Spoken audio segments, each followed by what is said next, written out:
वैसे तो मेटल्स बहुत ही पुरानी इंडस्ट्री है।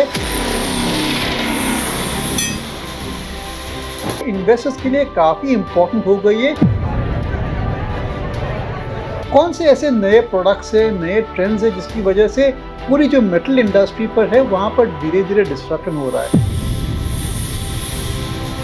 लेकिन अगर आप 2, 3, 5, 10 साल तक की जो हिस्ट्री निकालेंगे और उसको अगर आप एवरेज करेंगे, then the average growth rate is higher than the GDP growth rates, more in the region of 14-15% or so, जो कि काफ़ी अच्छी है। बहुत ही बढ़िया रिटर्न्स है। अगर हम 3 साल के रिटर्न्स देखेंगे तो average returns over there have been 30%। सभी जो मेटल कंपनीज है, whether it is steel, aluminium, copper, यहाँ पर सभी जो कंपनीज है they are steadily expanding their capacity.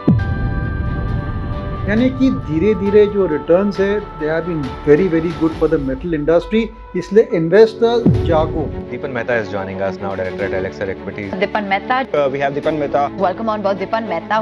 Deepan Mehta. Dipan Mehta. Deepan Mehta. Deepan Mehta is with us. The Market Big Voice में दीपन Mehta. Hello friends, अब से हमारा जो काफी पॉपुलर पैसा मेकर वीडियो है that will come on the Insta account जिसका नाम होगा इन्वेस्ट विद दीपन मेहता। और ये जो इंस्टा अकाउंट है, जो इंस्टा हैंडल है, यहाँ पर कई सारे इंटरेस्टिंग स्टॉक्स की एनालिसिस भी होगी और जो भी इंपॉर्टेंट न्यूज है मार्केट्स की वो भी हम डिस्कस करेंगे हमारे इंस्टा अकाउंट पर। इसलिए प्लीज इसको फॉलो कीजिए, लाइक कीजिए, अपने फ्रेंड्स को रेकमेंड कीजिए। हमने हमारा व्हाट्सएप चैनल लॉन्च किया है पैसा स्मार्ट, इसीलिए प्लीज आप ये व्हाट्सएप चैनल को फॉलो कीजिए। जो भी इंपॉर्टेंट न्यूज है, स्टॉक एनालिसिस है, वो हम इस चैनल पे पेश करेंगे। Specially our popular videos like Paisa Maker and sector का राजा, आप यहाँ पर आप ट्रैक कर सकेंगे। We will certainly give the notification and the link to you on our WhatsApp channel Paisa Smart. Hello friends, आपका पैसा स्मार्ट चैनल में फिर से स्वागत है। और ये जो हमारा सेक्टर का राजा है उसमें हम मेटल्स डिस्कस करने वाले हैं।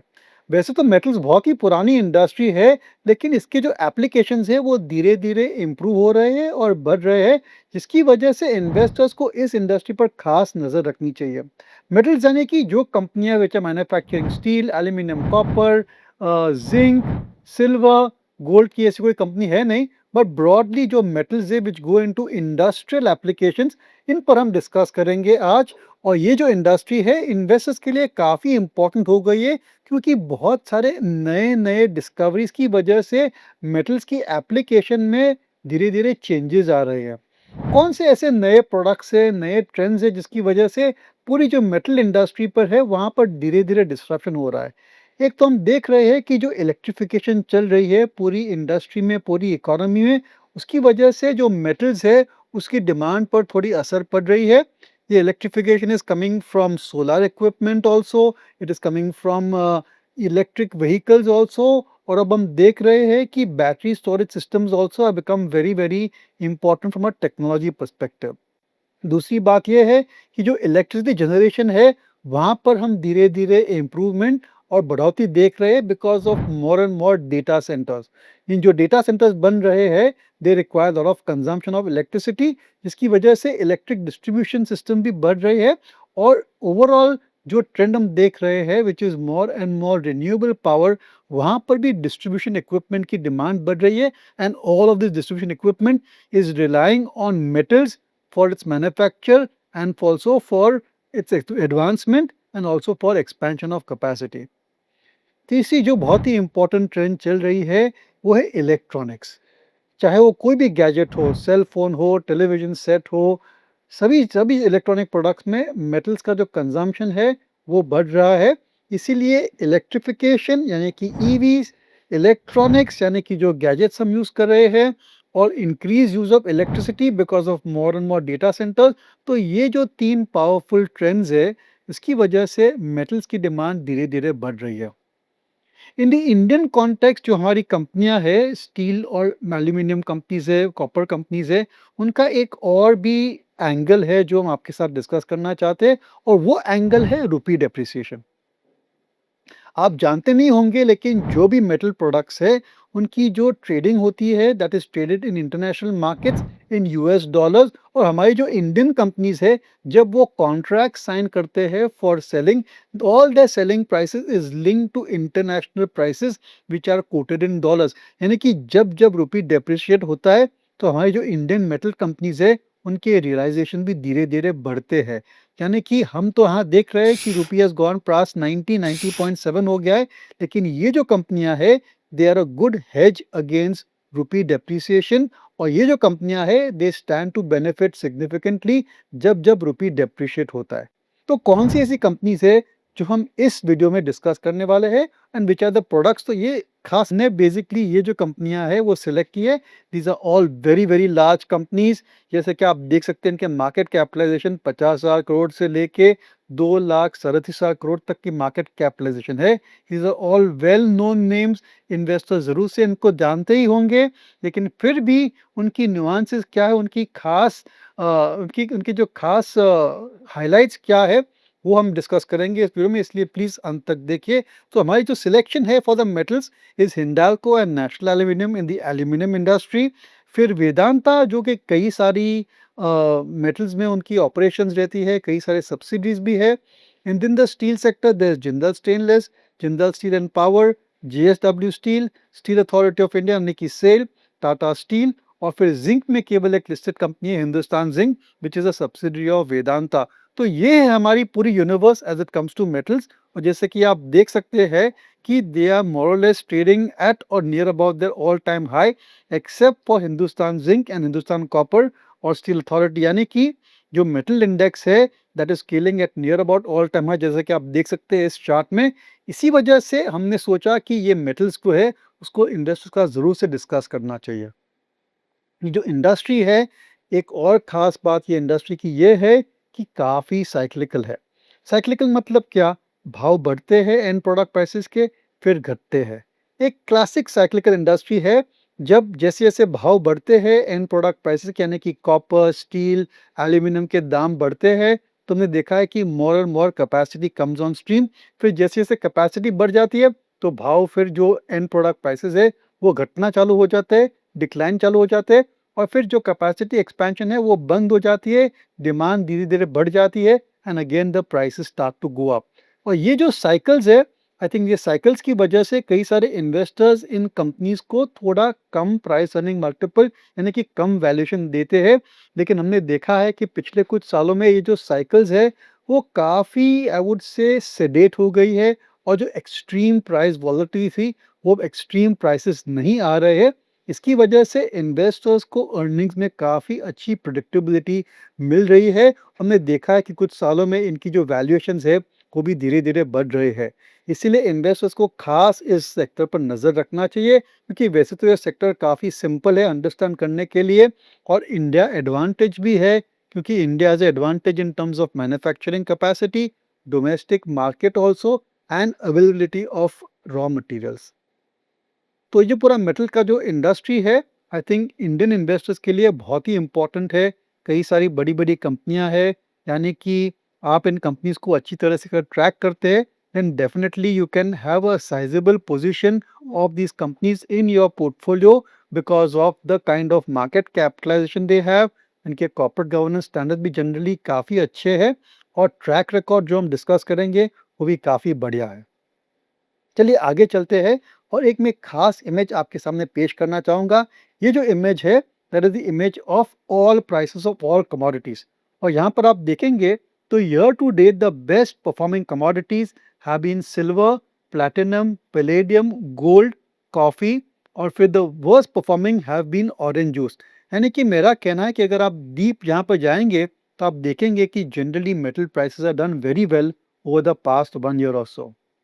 यहाँ पर भी आप देखिए तो ये जो इम्पोर्टेंट मेटल्स है, इनके यहाँ पर 1 year रिटर्न्स पर आप खास ध्यान दीजिए।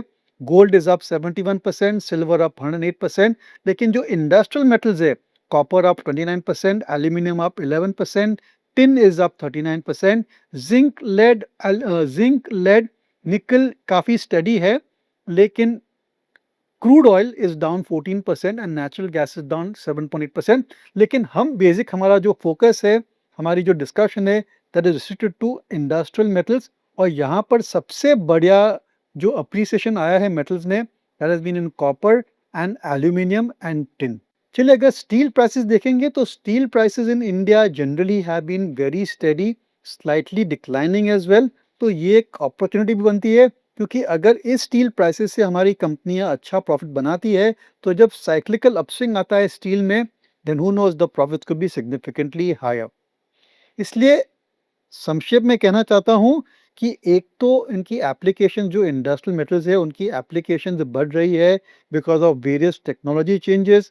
इनके जो दाम है पिछले एक साल में देखा है कि the prices also have been steadily going up also, और ये जो है they are all traded in US dollar, जिसकी वजह से इंडियन मेटल कंपनीज को फायदा होता है क्योंकि उनकी जो रियलाइजेशन है that is link to international prices. चलिए आगे चलते हैं और एक और खास इमेज आपके सामने पेश करना चाहता हूँ। This is the entire application of various metals. तो आप देखेंगे तो steel is going into construction, infrastructure, machinery. Aluminium जो है that is going into aircrafts and automobiles. जी हाँ, इलेक्ट्रिक व्हीकल्स में काफ़ी ज़्यादा एप्लीकेशन होता है aluminium to keep the weight down. Copper is going into packaging, EV parts. जी हाँ, इलेक्ट्रिक व्हीकल पार्ट में कॉपर की भी काफ़ी एप्लीकेशन रहती है। और पूरी जो हमारी इलेक्ट्रिसिटी इंफ्रास्ट्रक्चर है वहाँ पर कॉपर का काफ़ी बढ़िया यूजेज रहता है because it is a good conductor of electricity. Silver जो है which is trading at all time high is more and more being used in electronics and also solar equipment. और फिर जिंक है which is going into batteries and also into steel. फिर निकल है, lead है, यहाँ पर कई सारे मेटल्स है जिनका अलग अलग एप्लीकेशन हमने दिया है। हम एप्लीकेशंस यानी कि उनकी जो यूजेज इंडस्ट्री है वो क्यों डिस्कस कर रहे हैं, क्योंकि एंड ऑफ द डे ये जो प्रोडक्ट्स है they are all commodity prices और their demand and supply is dependent upon the consuming industry.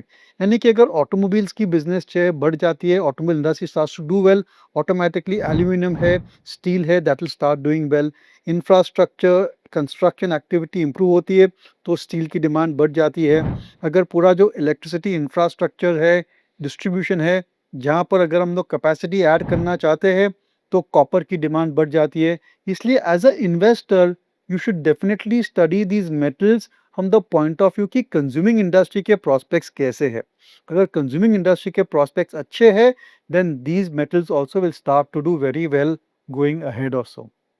चलिए आगे चलते हैं और जैसे मैंने कहा था हमारी जो कंपनी हमने सिलेक्ट की है what has been the growth rates, क्योंकि हिस्टोरिकल ग्रोथ रेट्स अगर अच्छी है तो आगे चल के वी कैन डेफिनेटली अज्यूम कि ग्रोथ रेट्स अच्छे आएंगे बिकॉज धीरे धीरे जैसे मैंने कहा because of changing technology the applications are also improving and overall demand is also going up. क्या आप जानते हैं कि ग्लोबली ये जो कमोडिटीज है वहाँ पर भी जो मैन्युफैक्चरिंग है that has shifted to China a lot and उसकी वजह से prices sometimes are determined by growth and price changes in the Chinese market. वहाँ का जो डिमांड सप्लाई है that definitely affects international prices.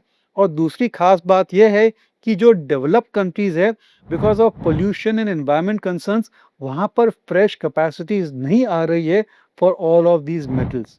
यानी कि India and China are the two largest manufacturing hubs for all of these metals and both these countries अच्छी खासी domestic demand है और ये भी हमें खास नज़र में रखनी चाहिए। इसीलिए growth rates are dependent not only on end use application but also where the economies which are consuming these metals how those economies are doing. और जैसे कि आप जानते हैं इंडिया की GDP growth rate come at 8% plus, इसकी वजह से मेटल्स की डिमांड अच्छी रह सकती है। और गवर्नमेंट का भी यही एनकरेजमेंट है, यही उनकी पॉलिसी है कि ज़्यादातर जो मैन्युफैक्चरिंग है that remains with in India for all these critical metals. हमने जब भी इन कंपनियों की ग्रोथ रेट्स निकाली तो वी वर क्वाइट इम्प्रेस्ड, क्योंकि हमने तो 10 साल की ग्रोथ रेट्स निकाली जैसे कि आप देख सकते हैं यहाँ पर। क्यों 10 साल की ग्रोथ रेट निकाली है? Because end of the day a lot of these companies they are very very cyclical in nature. इसीलिए अगर आपको साइकिल टू साइकिल प्ले करना है तो आपका जो होराइजन है that should definitely be on the maximum size, यानी कि 10-12 साल की अगर आपकी होराइजन है तो डेफिनेटली आपको शायद अच्छे रिटर्न मिल सकते हैं because of decent growth rates. और जैसे कि यहाँ पर आप देख सकते हैं 10 साल की ग्रोथ रेट्स अगर आप निकालेंगे तो the best growth rates have come from Jindal Steel and iron, Hindalco, Vedanta, Hindustan copper and Jindal stainless. अगर हम 5 साल की भी ग्रोथ रेट्स निकालेंगे, सेल्स ग्रोथ की मैं बात कर रहा हूँ यहाँ पर, तो 5 year sales growth also been very impressive for a lot of companies over year. जैसे कि आप देख सकते हैं हमने एवरेज निकाली तो average growth rate has in about 14% और सो। यानी कि ये एक ऐसी इंडस्ट्री है जहाँ पर प्रॉफिट्स तो काफ़ी साइक्लिकल है, लेकिन अगर आप 2, 3, 5, 10 साल तक की जो हिस्ट्री निकालेंगे और उसको अगर आप एवरेज करेंगे, then the average growth rate is higher than the GDP growth rates, more in the region of 14-15% or so, जो कि काफ़ी अच्छी है। एज ए इन्वेस्टर आपको जनरली फोकस करना चाहिए on those sectors, on those companies which can deliver 15% plus type of growth rates, क्योंकि अगर 15% प्लस ग्रोथ रेट आती है तो डेफिनेटली आपके जो रिटर्न्स है that can be in the region of 15 to 18% और सो। इसीलिए मेरे ख्याल से जब हम लॉन्ग टर्म ग्रोथ रेट्स देखेंगे इन कंपनियों की, तो then the growth rates are very very impressive. देखिए, अंत में हम सेक्टर का राजा तो अनाउंस करेंगे ही, लेकिन ये जो मेटल्स है उसमें सबसे बढ़िया मेटल कहाँ पर आपको फोकस करना चाहिए और क्यों? आगे जाने से पहले अगर आपको ये वीडियो पसंद आया तो YouTube का एक नया फीचर है हाइप करके। प्लीज़ आप हाइप पे क्लिक कीजिए ताकि ये जो वीडियो है बहुत सारे लोगों तक जा सकता है और इनको भी हमारी फ्री चैनल का फ़ायदा मिल सकता है और टाइमली फाइनेंशियल इंसाइट से वो एक और बेहतरीन और स्मार्टर इन्वेस्टर बन सकते हैं। रिटर्न्स, इन्वेस्टर को रिटर्न से ही मतलब है, एंड ऑन द होल आपको लगेगा कि ऐसी जो I would say old economy industry है वहाँ पर अच्छे रिटर्न आ सकते हैं। I think returns have been very good, very very good return in the last 10 years और सो, क्योंकि हम लॉन्ग टर्म होराइजन देखते हैं और अगर आप देखेंगे तो पिछले 10 साल के returns for all of the metal companies have been very very impressive, which is very good, क्योंकि ये जो बिजनेसेस है they are sustainable, they are long term, और अगर उनका ट्रैक रिकॉर्ड अच्छा है तो आई एम श्योर आगे चलते भी ट्रैक रिकॉर्ड उनका अच्छा ही रहना चाहिए, क्योंकि ग्रेजुअली डिमांड बढ़ रही है। जैसे कि आप देख सकते हैं कि 10-year returns for these companies have been very good. Jindal stainless की 40% तक रिटर्न आई है compounded, Jindal steel 27%, JSW 27%, Hindalco 26%। Average 10-year return of our universe has been about 23% or सो। बहुत ही बढ़िया रिटर्न्स है। अगर हम 3 साल के रिटर्न्स देखेंगे तो average returns over there have been 30%, यानी कि धीरे-धीरे जो रिटर्न्स है they have been very very good for the metal industry. इसलिए इन्वेस्टर्स जागो, आपको ये इंडस्ट्री को काफ़ी क्लोजली मॉनिटर करना है, काफ़ी क्लोजली ट्रैक करना है और आप ज़रूर से अच्छी स्ट्रैटेजी बनाइए ताकि आप इस सेक्टर में आप अच्छी तरीके से निवेश कर सकते हैं। वैल्यूएशंस, ये भी इन्वेस्टर्स के लिए बहुत ही इंपॉर्टेंट है और यहाँ पर आप देखेंगे तो ग्रेजुअली जो है valuations have certainly gone up also. जब मैं मार्केट में एंटर हुआ था तो all of these companies were trading at single digit 8-9 की पी मल्टीपल पर ट्रेड कर रहे थे, लेकिन आज आप देखेंगे तो valuations range from 8 times for National Aluminium to almost 63 times for Hindustan Copper. Average जो वैल्यूएशंस है for this industry is about 25-26 times or so, यानी कि अब ये जो सेक्टर है इतना सस्ता नहीं है। पहले काफ़ी अट्रैक्टिव वैल्यूएशन में ट्रेड करता था, लेकिन अब इसका जो वैल्यूएशन की जो रेंज है, पी मल्टीपल की जो रेंज है, that is anywhere from 15 times to 25 times or so, यानी कि I would say that at present they are fairly valued from that point of view. तो ये था हमारा discussion on the fundamental side, यानी कि हमने कंपनीज की ग्रोथ रेट्स डिस्कस की, रिटर्न्स डिस्कस किए and even the valuation metrics. लेकिन इतने सारे मेटल्स है, कहाँ पर आपको फोकस करना चाहिए? तो देखिए, I would like to divide the metals into 2 categories. क्यों 2 कैटेगरीज? क्योंकि एक जो मेटल्स है उनकी जो डिमांड है, उनके जो एप्लीकेशंस है वो इतने ज़्यादा बढ़ नहीं रहे हैं, दे आर नॉट इंक्रीजिंग। और कुछ ऐसे सेक्टर्स है और कुछ ऐसे मेटल्स है जहाँ पर डिमांड धीरे धीरे इम्प्रूव हो रही है because of new new applications. तो कौन से ऐसे आई वुड से ट्रेडिशनल या ऐसे कौन से मेटल्स है जहाँ पर इतनी ज़्यादा डिमांड बढ़ नहीं रही है और ऐसे कौन से मेटल्स है जहाँ पर gradually we are seeing increase in demand? तो पहले तो I would say steel, lead and zinc ऐसे सेक्टर्स है, ऐसे मेटल्स है जहाँ पर demand is steady, it is not going up, क्योंकि नए नए एप्लीकेशंस नहीं आ रहे। बेसिकली स्टील जो है that is going into automobiles, it is going into appliances, it is going into construction. लेकिन यहाँ पर भी हम देख रहे हैं कि एल्यूमिनियम की एप्लीकेशन धीरे धीरे बढ़ रही है, specially in automobiles, even in construction and even in a lot of appliances and also in packaging we are seeing a lot more application, lot more usage of aluminum. यानी कि steel I would say slow growth, steady growth, Aluminum, I would say very good growth rates because of increased application. Lead जो है which is going into batteries, यानी कि अगर आप existing गाड़ियाँ देखेंगे, एग्जिस्टिंग मोटरसाइकिल देखेंगे, तो वहाँ पर लेड एसिड की बैटरीज जाती है। लेकिन फ्यूचर क्या है? Future is all about electric vehicles, और वहाँ पर जो है the metals which go into electric vehicles, that is completely different, and we have seen that those metals, specially जो लिस्टेड प्लेयर्स है which are supplying important metals to the electric vehicle industry, वहाँ पर उनके growth rates अच्छे होंगे। और उसमें जो है we would like to classify again aluminium and copper as good metals which are going into the electric vehicle industry. Of course जो बैटरीज है, बैटरी मैन्युफैक्चरिंग कंपनी कोई लिस्टेड नहीं है, लेकिन उनके प्रोस्पेक्ट भी मेरे ख्याल से अच्छे होने चाहिए। लेकिन जो basic metal which go into electric vehicle batteries, which is electric vehicle पूरी जो यूनिट है वहाँ पर, not necessarily batteries, more of use of copper, more of use of aluminium to reduce the weight. तो मेरे ख्याल से एज ए इन्वेस्टर हमको फोकस करना चाहिए on copper and aluminium definitely in our investing universe. Zinc है, lead है, steel, they are good, steady increase in demand, but ये जो दो सेक्टर्स है, ये जो दो सेगमेंट्स है, कॉपर एंड एल्यूमिनियम, वहाँ पर सबसे बढ़िया ग्रोथ रेट्स आ सकते हैं। और ऐसी कौन सी कंपनीज है which are focused on particularly on these two metals? तो अगर आप देखेंगे हमारे यूनिवर्स में Hindalco and National Aluminium and Vedanta are the three big aluminium players.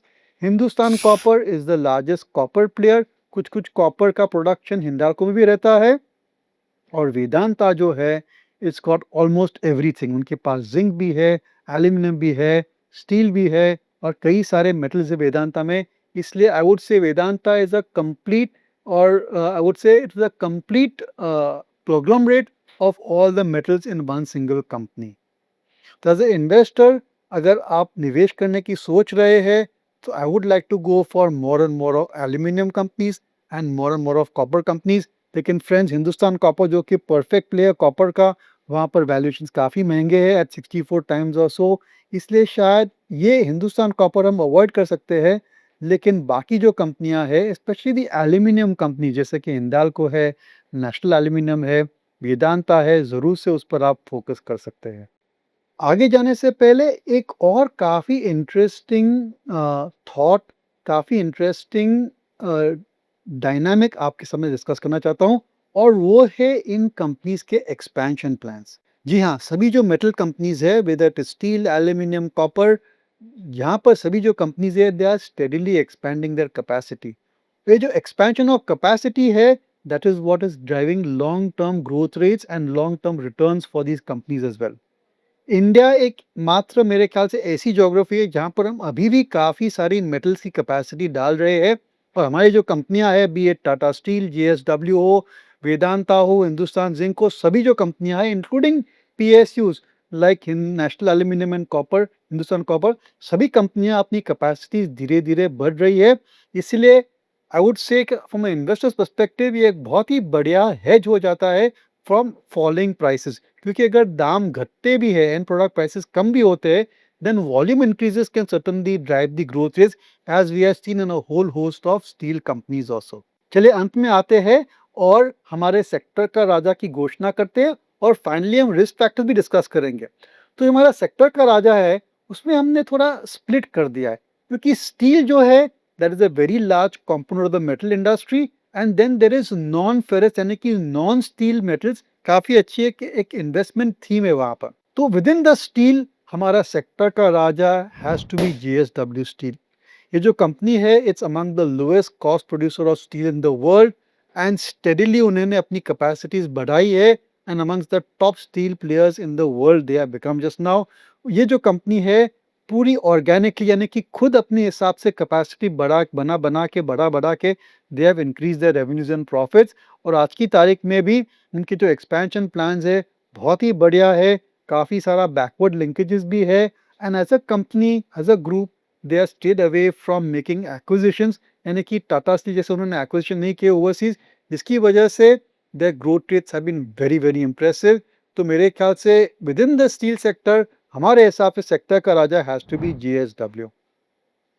On the non ferrous side we are bit confuse, इसलिए हम आपको दो चॉइसेस देंगे, एक तो वेदांता है और दूसरा है Hindalco. Why two companies? Hindalco जो कि बिरला ग्रुप कंपनी है, बहुत ही बढ़िया कॉर्पोरेट गवर्नेंस स्टैंडर्ड्स है, steady growth in capacities. Novelis जो कि उनकी सब्सिडरी है इन यूएसए, वहाँ पर उनको एडवांटेज है from US manufacturing, so it is not affected by US tariff. और सबसे बढ़िया बात यह भी है कि एल्यूमिनियम की जो डायनामिक्स है वो धीरे धीरे इम्प्रूव हो रही है, so we like Hindalco from that point of view. लेकिन वेदांता एक स्पेशल सिचुएशन है। वेदांता जो कंपनी है वो स्प्लिट होने वाली है, और आपको जो उनके अलग अलग बिजनेसेस है, जिंक है, कॉपर है, एल्यूमिनियम है, ऑयल एंड गैस है, उनके अलग अलग शेयर्स आपको मिलेंगे। और जैसे जब भी ऐसी कोई कॉर्पोरेट एक्शन होती है with the company is split, definitely there is unlocking of value, और ये जो अनलॉकिंग ऑफ वैल्यू है that can give good returns, instant returns to investors में भी। इसलिए ये जो स्प्लिटिंग ऑफ वेदांता है, ज़रूर से आपको इसको ट्रैक करना है। वेदांता में एक खास रिस्क फैक्टर ये भी है कि जो होल्डिंग कंपनी है वहाँ पर काफ़ी सारा डेट है। इसकी वजह से वेदांता में हमने देखा है कि कई टाइम मार्केट में मार्केट के शेयर्स में काफ़ी ड्रॉप आ जाती है, काफ़ी गिरावट आ जाती है whenever the concerns of the debt at the holding company do come up। लेकिन ये स्प्लिट होने के बाद शायद ऐसी उम्मीद है कि the underperforming assets may be sold off to reduce debt at the holding company level। इसलिए Hindalco and Vedanta, I think I would से द टू सेक्टर का राजा in the non-ferrous, non-steel segment, and JSW Steel certainly will be the main, I would say the biggest player, and of course the sector ka raja when it comes to steel industry। Risk factors देखिए, as a investor में risk factors पर खास ध्यान देना है, और जो पूरा मेटल सेक्टर है उसमें सबसे बड़ा रिस्क फैक्टर यही है ओवर कैपेसिटी। यानी कि अगर बहुत सारी capacity start to go on stream, be it in India, be it in China, anywhere in the world, तो जो सप्लाई आ जाता है मार्केट में उसकी वजह से प्राइसेस डिप्रेस हो जाते हैं, और प्राइस घटने के वजह से डेफिनेटली रेवेन्यूज और प्रॉफिट्स पर असर आ सकता है। और ये जो दाम है, जो एंड प्रोडक्ट प्राइसेस है, दे आर फ्रीली ट्रेडेबल।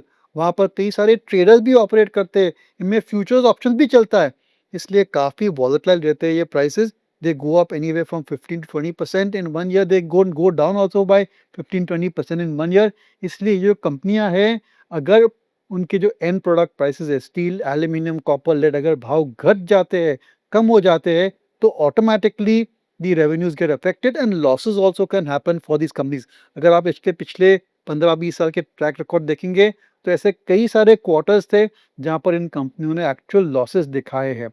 लेकिन फ्रॉम इन्वेस्टर्स पर्सपेक्टिव आपको ये ध्यान रखना है कि long term they have delivered good returns.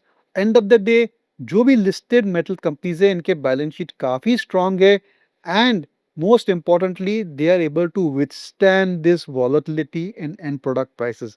हमने देखा है कि पिछले 3-4 साल में काफ़ी स्ट्रांग हो गई है इंडियन मेटल कंपनीज, एंड अगर वहाँ पर थोड़ी बहुत प्राइस की हिट होती है, they able to manage it pretty well. और धीरे धीरे the Indian metal producers have been able to reduce their cost of production through efficiencies and through raw material sources, in-house raw material sourcing। तो यानी कि जो risk factor है which is drop and volatility in end product prices, धीरे धीरे risk factors काफ़ी कम हो रहे हैं, but it will never completely go away. इसलिए अगर आपने इन कंपनियों को, इन सेक्टर को आपको ट्रैक करना है, तो एक नज़र हमेशा आपको उनके जो एंड प्रोडक्ट प्राइसेस है, जो फ्रीली ट्रेडेबल है, एलएमई में उनका ट्रेडिंग होता है, उस पर आपको खास नज़र रखनी चाहिए। तो कैसा लगा हमारा डिस्कशन मेटल्स इंडस्ट्री पे? प्लीज़ हमारे कमेंट्स में लिख के भेजिए। अगर कोई पॉइंट हमने मिस किया है तो वो भी हमारे सामने पेश कीजिए, और ऐसी कोई खास इंडस्ट्री है जिसके बारे में आप चाहते हैं कि हम चर्चा करें, हम डिस्कस करें, then please put in our comment section. You can also write back to us. As usual जो भी हमने डिस्कशन किया है यहाँ पर, प्लीज़ आप अपना खुद रिसर्च कीजिए, सोच समझ के इन्वेस्टमेंट डिसीजन लीजिए। Don't just go on this video alone. We may have preferences for certain stocks, but they are certainly not recommendations. That's all folks. Thank you very much हमारे video को देखने के लिए, एंड प्लीज़ अगर आपके पास कोई और इन्वेस्टर्स फ्रेंड्स है जिनके लिए आप सोच सकते हैं कि जिनको ये हमारी चैनल है उससे फ़ायदा हो सकता है, तो please subscribe, tell them to subscribe to our channel. This podcast is produced by Elixir Equities Private Limited, a SEBI registered research analyst. Registration number INA 00004787. The information provided in this podcast is for educational and informational purposes only and should not be considered as investment advice. Investment in securities market are subject to market risk. We strongly advise all investors to read all related documents carefully before investing.